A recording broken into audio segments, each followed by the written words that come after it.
Hello friends. आज आपको मैं बताने वाला हूँ आइल्स राइटिंग के अंदर इम्पॉर्टेंट कंसेप्ट वो क्या है, how to paraphrase.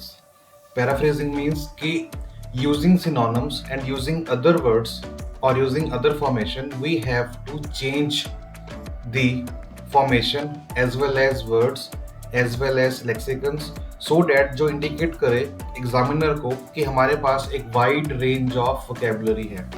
So it is basically having the same meaning of the actual question। जो क्वेश्चन में पूछा गया है हमें उसी का आंसर करना होता है, लेकिन using different techniques, different words, different formation. So उसको हम बोलते हैं पैराफ्रेज।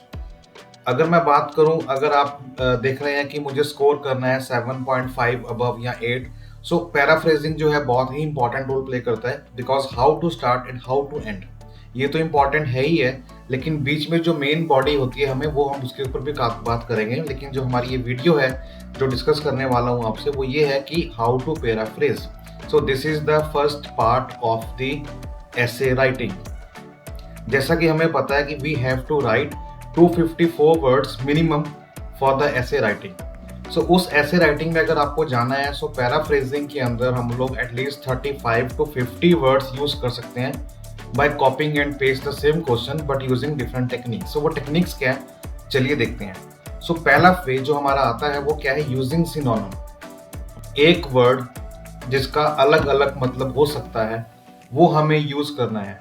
जैसे हेल्प का सिनोनिम क्या रखा गया है, assist, how can I assist you.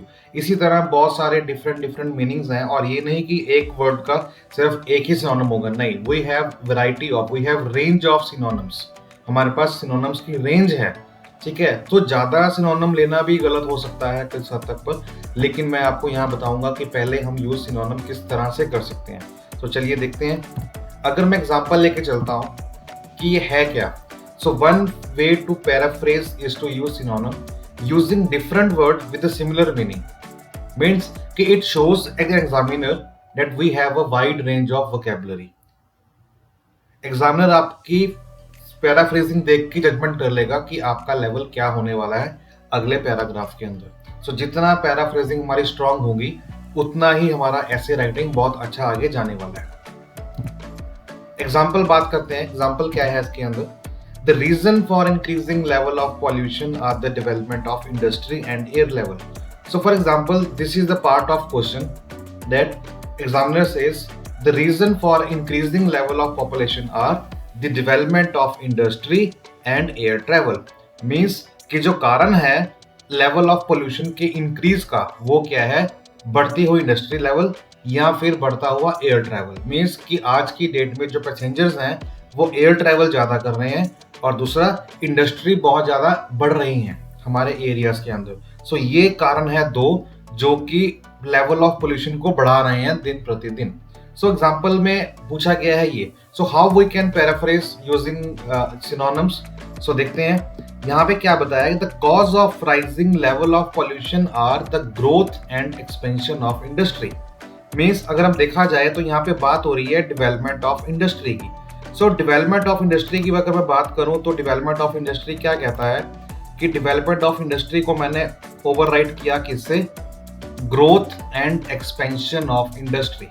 सो देखा जाए तो यहाँ पे हमारे पास तीन वर्ड हैं डेवलपमेंट ऑफ इंडस्ट्री के। मीन्स कि मैं इंडस्ट्री की डेवलपमेंट की बात कर रहा हूँ, साथ में मैंने इसको पैराफ्रेज किया किस वर्ड के अंदर, growth and expansion of industry, having same meaning. And air travel. अब एंड को मैंने किससे रिप्लेस किया, एंड को मैंने किया as well as, right. So growth and expansion of industry as well as the number of people travelling by air. कि means कि जो नंबर ऑफ पीपल हैं वो आपके ट्रेवल कर रहे हैं बाय एयर से। सो ये दो ऐसे कारण हैं जिसके वजह से जो लेवल ऑफ पोल्यूशन है हमारा वो इंक्रीज हो रहा है, राइट। सो ये जो है एक सिंगल लाइन जो क्वेश्चन में दी गई है, हमने एज इट इज कॉपी ना करने की बजाय हमने यूज किए सिनोनिम, और सिनोनिम को हमने इस रेंज में कॉपी किए हैं सो डेट के जो हमारी वर्ड लिमिट है उसके अंदर भी एक्सपेंशन हो। सो यहाँ पे अगर मैं काउंट करूँ तो 3 और 2 4 और 2 6, तकरीबन 6 वर्ड्स आए हैं, लेकिन यहाँ पे तकरीबन 10-12 प्लस हो चुके हैं। So it also helps the student to increase the length in terms of word in an essay. Right. So ये हमारे लिए बहुत जरूरी है कि हम उसको किस तरह से देखते हैं। लेकिन paraphrasing is an most important task जो मैं आपको बताना चाहता हूँ। जितनी स्ट्रांग हमारी पैराफ्रेजिंग होगी उतने ही अच्छे हमारे मार्क्स आने की उम्मीद रहती है, क्योंकि एग्जामिनर पैराफ्रेजिंग देखते ही जान लेता है कि स्टूडेंट के पास कितनी वोकैबुलरी है, उसकी रेंज क्या है। अब इसमें अगर मैं बात करूं तो जो मैंने पैराफ्रेजिंग की है यूजिंग सिनोनिम, वो मैंने 5 वर्ड चेंज किए हैं। कौन कौन से? मैंने किया कॉजेज, कॉजेज को मैंने बदला किससे? रीजन से। इंक्रीजिंग, इंक्रीजिंग को मैंने किया राइजिंग से, right. The increasing level means the rising level. The development of, development of को मैंने किया ओवरराइड किससे? The growth and expansion of, expansion of anything. And को रिप्लेस किया मैंने as well as. Air travel को मैंने रिप्लेस किया ट्रेवलिंग बाय एयर, मींस वो लोग जो ट्रेवल करते हैं बाय एयर। सो इस तरह से हम लोग जो है यूजिंग सिनोनिम किसी भी लाइन को या क्वेश्चन को पैराफ्रेज कर सकते हैं। सो ये हमारा आता है पहला पार्ट, ठीक है, कि अगर मुझे पैराफ्रेज करना है तो मैं सिनोनिम्स का यूज करूंगा। नेक्स्ट वे हमारा क्या आता है? नेक्स्ट वे आता है फॉर्म चेंज। इन केस अगर हमें लगता है कि सिनोनिम नहीं मिल पा रहे किसी पर्टिकुलर वर्ड के, क्योंकि रेंज बहुत बड़ी होती है और कई बार समझ में नहीं आता और कई बार माइंड में नहीं आता वो वर्ड कि मैं क्या लिखना चाह रहा हूँ बट क्या लिखूं। सो उस केस में हमें चेंज तो करना है उसके सेंस को, तो क्या करेंगे हम लोग? उसकी फॉर्म को चेंज कर सकते हैं अगर हमें सिनोनिम कोई नहीं मिल रहा। सो फॉर्म रेंज क्या है? अगर मैं फॉर्म रेंज की बात करूं, सो फॉर एग्जांपल यहाँ पे बता रहा है कि another way to paraphrase sentence is to change the form of word. This means we use the same word as IELTS but change their form। Means हम उसका जो सेम वर्ड यूज करेंगे लेकिन उसकी जो फॉर्मेशन है वो चेंज कर देंगे। एग्जाम्पल की बात करते हैं। Many people are unhealthy because they fail to eat well and exercise। बहुत सारे पीपल जो हैं अनहेल्दी हैं, क्यों? क्योंकि वो फेल हो चुके हैं अच्छा खाना खाने में और एक्सरसाइज करने में। सो यहाँ पे देखा जाए जो हमारे वर्ड यूज हुए हैं वो क्या हुए हैं? Unhealthy, fail and exercise. अगर मैं बात करता हूं वेल की, तो वेल की जगह हम गुड कर सकते हैं, फेयर कर सकते हैं। लेकिन जो एक्सरसाइज की बात करूंगा तो उसका मतलब क्या? अब ये तो है नहीं कि मैं योगा डाल दूंगा या एरोबिक्स कर दूंगा, it's a kind of exercise. लेकिन एक्सरसाइज मींस एक्सरसाइज। सो अगर यहाँ पे हमें समझ में नहीं आ रहा कि मैं क्या यहाँ पे क्या कर सकता हूँ, so we can change the form of the sentence. किस तरह से? मैंने यहाँ पे क्या किया? This can be paraphrased by changing the word form. ये जो वर्ड फॉर्म है means unhealthy as it is है, फेल एज इट इज है and exercise as it is है। सो ये जो लाइन आ रही है this can be paraphrased by changing the word form of. सो मैं कैसे करूंगा? मैं उसको बदलूंगा कुछ इस तरह से। क्या बता रहा है? Many people have poor health. Unhealthy को रिप्लेस किया मैंने पुअर हेल्थ से। Because they are failing to eat well. Fail को फेलिंग किया, eat well as it is. They are failing to eat well. And exercise की बात कर रहा है, and are not exercising enough. पर्याप्त मात्रा के अंदर वो एक्सरसाइज भी नहीं कर रहे। So many people have poor health. बहुत सारे लोगों की हेल्थ पुअर है because they are failing to eat well, क्योंकि वो अच्छा खाना खाने में असमर्थ हैं। And are not exercising enough, और वो एक्सरसाइज भी नहीं प्रॉपर करते जितनी उन्हें करनी चाहिए रूटीन में। सो इस तरह से हम लोग सेंटेंस की फॉर्म को चेंज कर सकते हैं। So it is also a part of paraphrasing. So first मैंने आपको बताया वो क्या है? सिनोनिम। जितने सिनोनिम यूज करेंगे उतना अच्छा है, लेकिन एक चीज मेक श्योर करें कि आपको हर एक word means word to word कभी भी आपको रिप्लेस नहीं करना। जितने भी आप ट्राई करेंगे वर्ड टू वर्ड चेंज करने की, उतनी उसकी कॉम्प्लेक्सिटी बढ़ती जाएगी और वो एक कारण बन सकता है कि आपका जो टॉपिक है वो आपका ऑफ टॉपिक चला जाए। अगर आपका जो टास्क है ऑफ टॉपिक गया, सो नंबर कटने के चांसेस पूरे हैं। सो इसीलिए कभी भी ट्राई ना करें कि आप वर्ड टू वर्ड सिनोनिम देखते हुए चेंज करें। जो वर्ड आपको लगता है कि इसका सिनोनिम है और ये एक इम्पैक्ट डाल सकता है उस पैराफ्रेजिंग के अंदर, सो हमें वही वर्ड पिक करने हैं, बाकी वर्ड पिक नहीं करने। अगर मैं बात करूं कि अनहेल्दी की जगह अगर मैं बोलता हूं many people, so many populace, many populace, many Mankind, इस तरह से हम यूज कर सकते हैं पीपल के सिनोनिम को। लेकिन मुझे क्या लगा कि इस लाइन के अंदर मेरे पास अनहेल्दी है, फेल है, वेल है, एक्सरसाइज है, तो एक्सरसाइज का कोई नहीं आएगा, ठीक है, वेल का फेयर आ जाएगा, गुड आ जाएगा, फेल फेल का तो फेलियर होगा, अनहेल्दी अनहेल्दी मीन्स कुछ नहीं है तो पुअर हेल्थ हो गया। सो जहां पे इजी मोड पे हम लोग चेंज कर सकते हैं वहां पे करेंगे, अदरवाइज उसकी हम लोग फॉर्म चेंज कर देंगे। सो ये भी एक तरीका होता है फॉर्म चेंज करने का। Third, changing sentence structure. मैं सेंटेंस के स्ट्रक्चर को ही चेंज कर दूंगा। कैसे? ये होता क्या है? Another way to paraphrase successfully is to change the order in a sentence. Means मैं उसका ऑर्डर ही चेंज कर दूंगा वर्ड्स का। This means